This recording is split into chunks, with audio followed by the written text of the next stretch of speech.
Aujourd'hui, je vais vous raconter l'histoire du rossignol de l'empereur. Il y a bien longtemps de cela, vivait en Chine le plus puissant des empereurs. Il habitait un palais somptueux fait de porcelaine délicate et le jardin qui l'entourait était le berceau de 1000 fleurs merveilleuses et odorantes. Ce jardin enchanteur ne semblait pas avoir de fin, si bien que le jardinier de l'empereur lui-même ne savait où il s'arrêtait. Et si le promeneur continuait à marcher, il arrivait dans une forêt majestueuse plantée d'arbres centenaires, derrière laquelle s'étendait une mer immense. C'est là que nichait depuis longtemps un rossignol. Il chantait le soir pour les pêcheurs et son chant était si pur et si émouvant qu'il leur faisait monter les larmes aux yeux. « Mon Dieu, que c'est beau !» murmurait-il, le cœur soudain plein de courage. Et il reprenait le travail avec plus d'entrain. Des voyageurs venaient des pays du monde entier pour admirer le palais de l'empereur et son jardin enchanteur.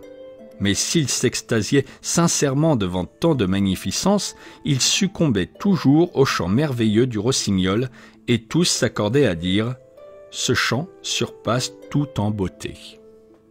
Puis, revenus dans leur pays, ils en faisaient le récit et écrivaient des livres. Or, l'empereur lisait beaucoup de livres. Un jour qu'il parcourait un ouvrage décrivant son palais et ses jardins merveilleux, il fut surpris de lire « Mais tout cela n'est rien en comparaison du chant du rossignol qui habite dans ces jardins. » « Comment ?» pensa l'empereur. « Il existe un oiseau chanteur dans mes jardins et moi seul ne le sais pas. » Et dépité, il fit appeler son chancelier et lui demanda s'il connaissait l'existence du rossignol. « Mais j'ignore tout de cet oiseau, » répliqua le chancelier éberlué. « Eh bien, trouvez-le. Je veux avant ce soir écouter son chant mélodieux et il chantera devant toute la cour. » Le chancelier, très affairé, parcourut les salles du palais en tous sens et dévalant 100 fois les escaliers pour interroger les serviteurs et les servantes sur l'existence de cet oiseau de paradis. Mais personne ne connaissait ce rossignol au palais et tous haussèrent les épaules. « Un rossignol ? Mais qu'est-ce donc cela ?» On interrogea enfin les gens des cuisines. « Je le connais, moi, ce rossignol, » dit une petite fille. « Il chante le soir près de la mer et lorsque je l'entends, il me semble que c'est ma mère elle-même qui me chante une berceuse. » Le chancelier, avec une bonne moitié de la cour à sa suite, se rendit donc aux confins du jardin, dans la forêt près de la mer, guidé par la fillette. Et après avoir un peu attendu, le rossignol se mit à chanter. « C'est lui, c'est bien lui, écoutez !» s'écria la petite fille en pointant le doigt vers un petit oiseau marron perché dans les branchages. « Voici donc notre oiseau !» s'étonna le chancelier.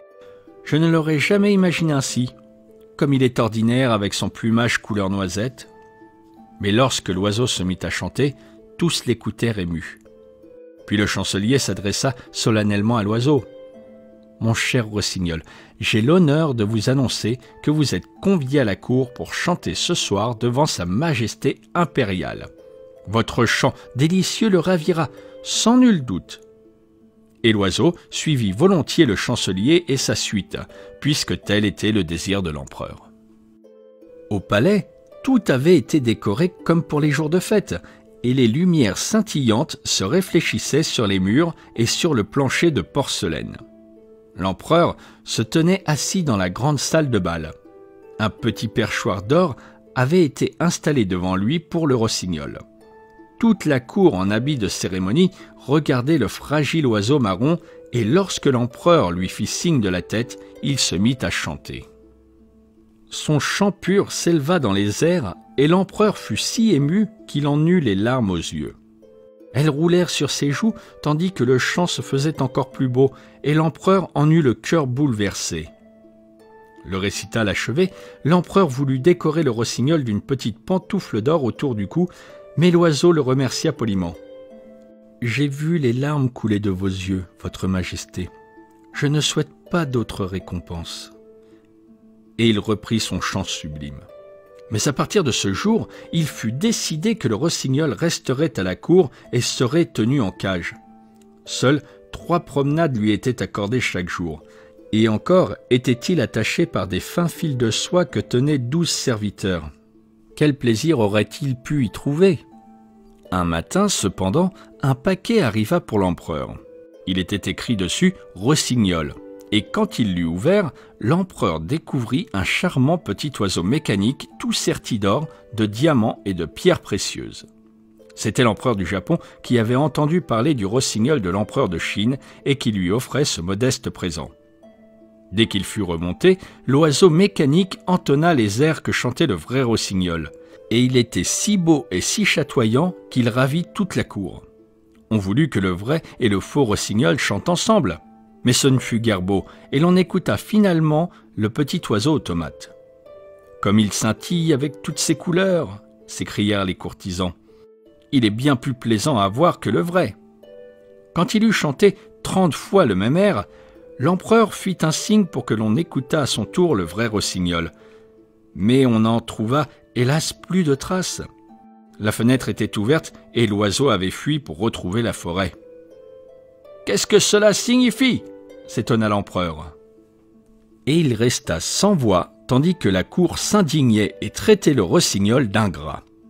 Finalement, tous s'accordèrent à dire, sur l'avis du maître de musique, que le meilleur était resté et l'on ne se soucia plus que de l'oiseau mécanique. Il fut montré au peuple le dimanche suivant et il n'y eut bientôt plus que les pêcheurs pour préférer le vrai rossignol. Celui-ci fut alors déclaré banni du royaume et le petit oiseau mécanique reçut le titre du grand chanteur impérial en chef. Une année entière s'écoula. L'empereur, la cour et tous les Chinois connaissaient par cœur les airs du faux rossignol et les sifflotaient sans cesse joyeusement. Or, un soir que l'empereur écoutait l'oiseau dans sa chambre, on entendit « clong » à l'intérieur de l'oiseau, puis « vrrr ». Tous les rouages se mirent à tourner et la musique s'arrêta. L'empereur voulut faire venir son médecin personnel, mais se dit aussitôt « À quoi bon ?»